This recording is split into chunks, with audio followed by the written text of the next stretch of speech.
Hey there, I'm going to do this as a bonus video for everybody out there that's watching this, that's friends of mine. In case you don't know me, I'm Fuzzy Lake, recovering alcoholic, 41 years, October 12th, just a few weeks coming up, just a couple weeks coming up. And I wanted to do a talk that I did last night, actually at a regeneration event, and just going to do a quick rundown. Some other people asked me to share it, so I'm going to share it. I want to talk to you about the what I believe are the 12 rules that I have learned to live by in the last 41 years of sobriety.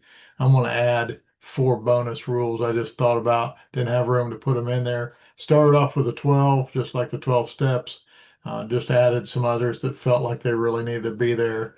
I want to tell you that if you have an addiction, alcohol, drugs, sex, porn, money, gambling, men, women, food, or a myriad of other things I don't even have time to talk about tonight, you need to really pay attention to this. And I'm going to go through them one at a time. Rule number one, never forget who your daddy is. Now, I don't mean your biological daddy. I mean your in heaven spiritual daddy, the one that believes that you're worth something, the one that believes that you'll always amount to something, the one that didn't make any mistakes when he made you, the one that trusts you, that will stay by you, that will walk with you, that will carry you if he has to. That one, you know, rule number one, you never can forget who your daddy is. In Indiana, where I'm from, we call that who's your daddy? Who's your daddy?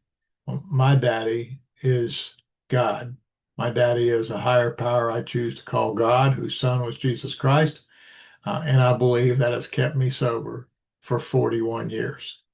Rule number two, an argument requires both of you to be talking. If you're not talking, there's no argument. I don't know how I can explain that much better, but the fact is that if you're not talking, there is no argument. And so what I tell everybody is it's up to you to stop the argument. You stop talking, there's no argument. It's pretty simple. And I don't believe anybody really can argue with me on that fact. Number three, buts are for pooping, not using in sentences. Once you say something and add the word but, you just negate everything you said before that. Think about that, because we all do it. I know he's a nice guy, but he treats this person badly. I know that she's really means well, but she doesn't treat us very nicely. You know, those are two different statements. We need to quit putting buts in the middle of them or even the word however and just chalk them up to two different statements. I know down deep person is a good person. They are mean to certain people. Those are two separate statements. They're both true, and they don't require a but in the middle of them. So just remember, buts are for pooping, not using in sentences. Rule number four, the mirror in your vehicle is smaller than the windshield for a reason. You should keep looking and moving forward. Stop worrying about the past and focus on the future. There's nobody going to keep looking back and worrying about what's going on, what's happening. If you're in charge of your life, if you want to focus on doing what is right next, you need to be looking forward and stop looking over your shoulder. No reason to do that. Stop. The reason that mirror is smaller than the windshield is. It's because you shouldn't be looking at it. Rule number five. A baseball bat is used for hitting a baseball, not beating yourself up for what you've done wrong. Trust me, there'll be plenty of people to beat you up for the things that you've done wrong. You won't need to add into the glory of that. Many years ago, my sponsor carried a ball bat into a restaurant where we're going to eat breakfast. After about several minutes of silence, kind of trying to ignore the elephant in the room, I asked him what the ball bat was for. He said, was going to bring that in and bring it to you because it seems like that you beat yourself up pretty good, and I'm just going to give you something to do that with. All right. Remember, baseball bat is used for hitting baseballs, not yourself. Rule number six. John Baker says that genetics, environment, and Jesus shape our life for better or for worse. The only one that will offset the other two is the third. And that's, I believe, absolutely correct. We cannot change our genetics. There's no way. Normally, you can't even change your environment you grew up in or your early childhood or your early adulthood.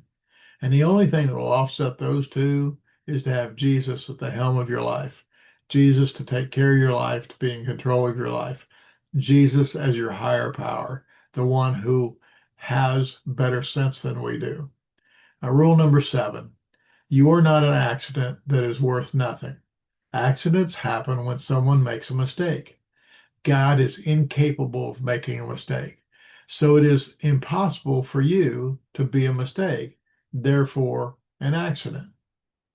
So you're not an accident. You're not a mistake. You are worth something.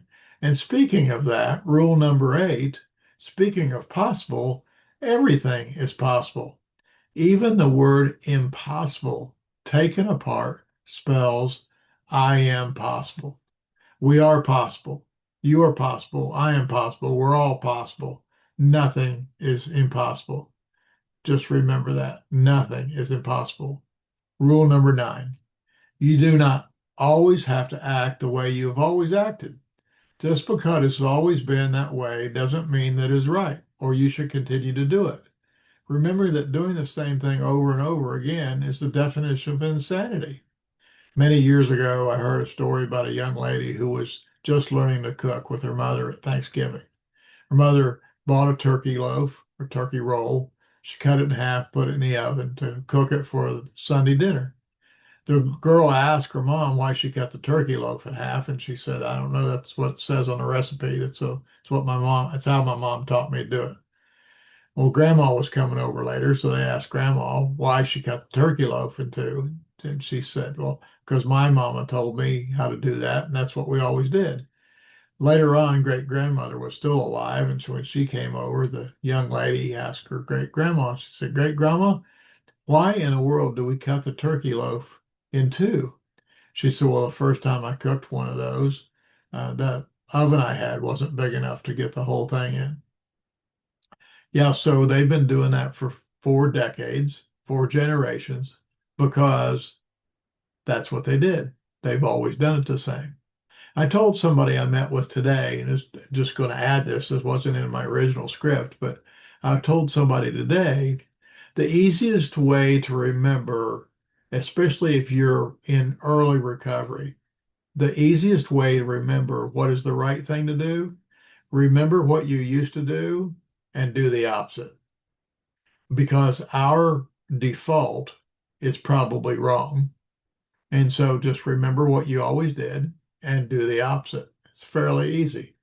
Rule number 10, always give everyone around you a present every day, realizing that your presence is their present. And that does not include talking. Being present does not say anything about talking. Francis of Assisi said many years ago that we got to tell people about Jesus every day, and sometimes we got to use words. Just being there for somebody, just holding them, just listening to them to word vomit on us is sometimes all we really truly need.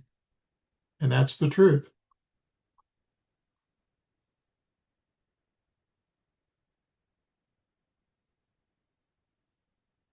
Rule number 11. If you've been clean and sober for any of the addictions that I talked about earlier, or any other addictions for that matter, anything that I've said already, then you can do anything that you set your mind to. Your mind just may need a reset from, I think I couldn't, to what you really meant to say was, I wouldn't. Think about that again. Did we say, I couldn't do that? And what you meant was, you wouldn't do that? Many times that's what people think. They just think, I can't do that. And when they really meant down deep is, I won't do that. You just got to figure out what you're going to say there. Are you going to try it? And quite frankly, if you've been sober or clean for any amount of time, there is nothing out of your reach. You can do anything you want. Rule number 12. The 12 steps are put into place to reflect the scriptures and should be used in the same purpose, for the same purpose. The 12th step, and I paraphrase from the FOV version, Fuzzy's own version. And now that I have had a spiritual awakening from the working of these 12 steps, I will take this spiritual awakening to everyone I should meet. Scripture says in Matthew 28:19 through 20, go and make disciples of all you meet, baptizing and teaching them to love and teach others in the name of the Father. What an amazing concept. Um, and that's not any time where you're going to just stop. You're going to be telling people about your spiritual enlightenment for the rest of your life. And when I got done with those 12, I figured that, there were just some others that I really needed to add. So I want to add three more, actually four more. I just added one this afternoon. Four more bonus rules. So we call this bonus rule number one. Always remember everyone has a story you know nothing about. When they hurt you, ask yourself, what has happened to them so badly that they have to hurt me?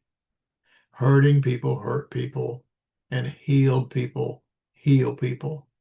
The fact is that everybody has a story we know nothing about. Stop and think about that when you get ready to get back in their grill. Bonus number two, you are not in charge of how people treat you or what they say about you. You are only in charge of what you do after said offense. Now think about this for a minute. Somebody calls you a bad thing, somebody does something bad to you. You're not in charge of that. You can't own that. That is on them. What you do own is what you do after that, how you shape up after that. Bonus number three, October 12th of this year, I celebrate 41 years of sobriety. It has been a journey. To say that, I say, as you go through your own personal journey, the only thing you need to remember is this. You need to be better than you were yesterday. You have to be better today than you were yesterday. And tomorrow you have to be better than you were today. 24 hours at a time. Then one day you'll be sitting here in front of a whole group of people telling this story and wondering how in the world you lived through all the stupid stuff you did and you're still here. All I have to remember is be better today than I was yesterday and be better tomorrow than I was today, 24 hours at a time. And one day that 41 years will sneak up on you. The last bonus one, I just, like I said, I added this afternoon. It comes from kind of my mama. She always said this about people, and I always believed it. And I'm going to tell you just exactly like she told me. Most of the people that you try to protect or control are like my mama used to say, they're all grown-ass people. No need to control or protect them. They can take care of themselves. And if you're trying harder to protect and control somebody else in your life than they're trying to control or protect themselves, and then you're an enabler. You're trying too hard. So just remember, my mama says that they're grown ass people. Hey, listen, go out and give them heaven. Catch you later. Bye bye.